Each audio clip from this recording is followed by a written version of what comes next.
Hi, welcome to Flicktease. Thanks for joining us here on Access 31. The old crew back again, 2 weeks in a row, guys. You're doing well. It is, we're doing well, aren't we? Yeah. Still here. Finally stopped having holiday. I think I'm ready for one. Coming up. Coming up on the show is what, Cos? Jodie Foster and Naomi Watts here. Yeah. Not ready. No. News to me. We asked, but they didn't even respond. Gav. And lots of giveaways, of course, so stay tuned. Thank you. Now let's get stuck into the one of a number of movies that we'll be looking at tonight. Where's this one been for the last couple of years? This was made forever ago, starring Naomi Watts and Edward Norton. It's called The Painted Veil. Let's take a look. Kitty, who was the young man you were dancing with last night? Which one? Quiet, serious-looking one. Oh, him. I invited him. His name is Fane and he's a doctor. He manages a government laboratory in Shanghai. Oh, Oh. Hello? how much longer do you expect your father to go on supporting you? I came to see you to ask you if you'll marry me. I don't know you at all. Yes, yes. Well, we had the highest of hopes, but no expectation that he'd ask her so soon. Yeah, a lovely late autumn wedding. Oh, she's done very well for herself, has my Doris. What is it exactly that you do? I'm a bacteriologist. I study the microorganisms that carry disease. I've got to get back to China very soon. I think you'd like Shanghai. It does seem silly, really, to put all that effort into something that's just going to die. I am so happy. But do you like him? Not really. What's wrong with him? Is he in love with you? I don't know. The point is whether or not I'm in love with him, and I'm not. Could you not tell that I'm in love with you?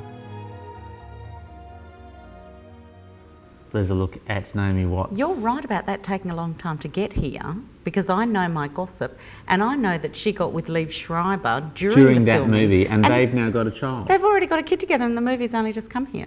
Well, Liev Schreiber's in it, Naomi Watts and Edward Norton. Miscast, perhaps, but Gavin will talk about that in a moment or two.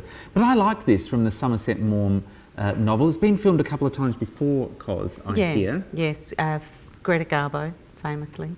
Is it News Greta to me. Garbo?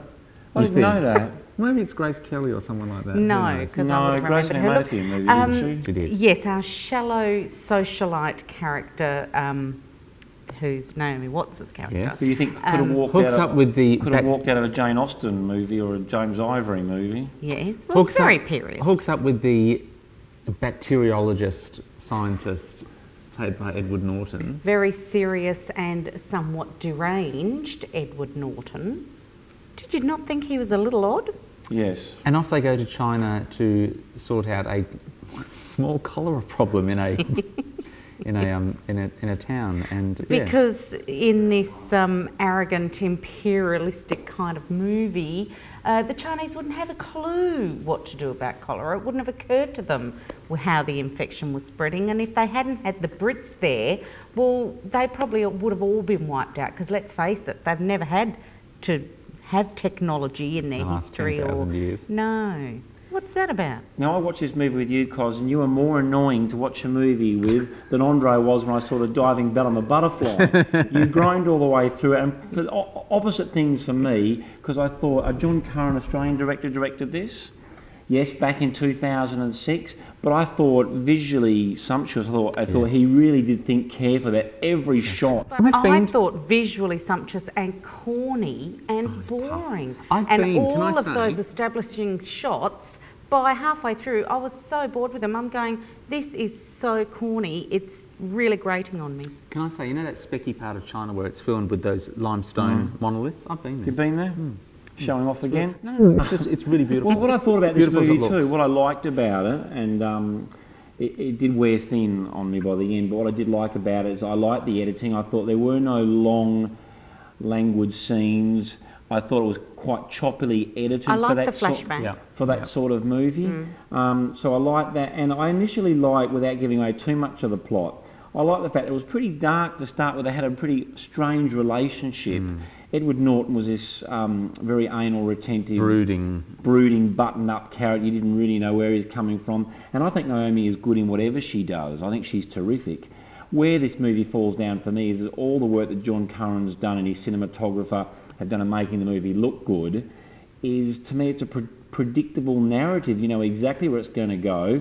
And I agree with you, surely Cos. that's the fault of the source material, it is, not it is. the same when I'm criticising about the British imperialism. Well, it's a flawed Somerset Maugham story. Yeah, that's the novel that it's based on. I kind of lolled along for this lilting Imperial China ride with this one, and I didn't Didn't you mind find it. them incredibly dislikable characters as well? You didn't care whether But they... Gav, you were supposed to really be into their redemption towards the I end wasn't. when they saw one of them saw the worth in the other. I wasn't either. And horrid peripheral characters, I agree, in Toby Jones, who was... Is he the guy who played Capote. Capote? If you'd have agreed with me... In the other Capote movie? No, Yes, if you'd have agreed with me, me halfway through that movie, I would have stopped going on about it. But no, you No, steadfastly refused I thought to agree with me. I thought his performance was good. I thought it was good to see an actor like him in it. You see why he played Truman Capote, he looked exactly like him, without any makeup or whatever.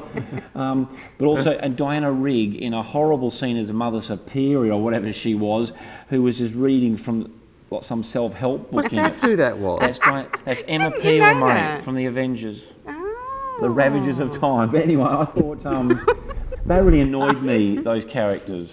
And to me, it turned in what maybe is a great piece of literary work, I don't know, the interpretation here, the translation, into a bit of a melodrama that by the end of it I was bored. But I did like Mind John you, he was Curran's, watching it with me and I was criticising I did like all John the way Curran's through. directorial effort in this. I thought it showed glimpses of class, scoring.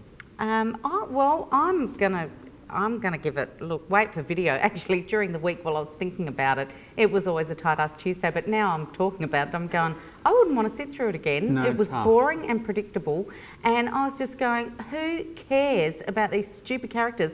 Look at where they are. Look at all the interesting things going on around them. They're in this little bubble where they wouldn't even know a Chinese person if they fell over them. Oh, unless they were carrying them on a little sedan chair. And I just thought, no, it was predictable. I could tell exactly where it was going, and it was boring. And you know, I'm a big thing about hairy movies. Did they not have blonde, shallow socialites in the 20s and 30s? Why did Naomi have to go the brunette? Yeah, who knows? She's tough. This is better than that. This is a movie that I could tell people to go and see. My folks would like this. Yes, they would. My folks would like this. Nice little period piece, nice costumes, nice cinematography. I didn't hate this at all. Nice sensibilities. Our characters were redeemed at the end. I bought that. I didn't. And I didn't hate it. Half Price Tuesday for me. Half Price Tuesday for me, because I didn't hate it either. I'm with you, Andre. It's not my sort of movie, and I thought for 3/4 of it, it was well done. But yeah, when this redemption scene comes on, I thought it was telegraphed. And also, why cast these American actors in these British roles? I found Edward Norton a bit annoying in it. Yeah. You know what makes me laugh about the times then, the 30s or the 40s or the 20s, whatever it was, is how easily they used to fall in love. They'd meet once and they'd pass a few letters, and not suddenly the mother would say, "Are you in love with him?" And it's an expectation, isn't it, that they would settle down? Yeah. Well, there you go.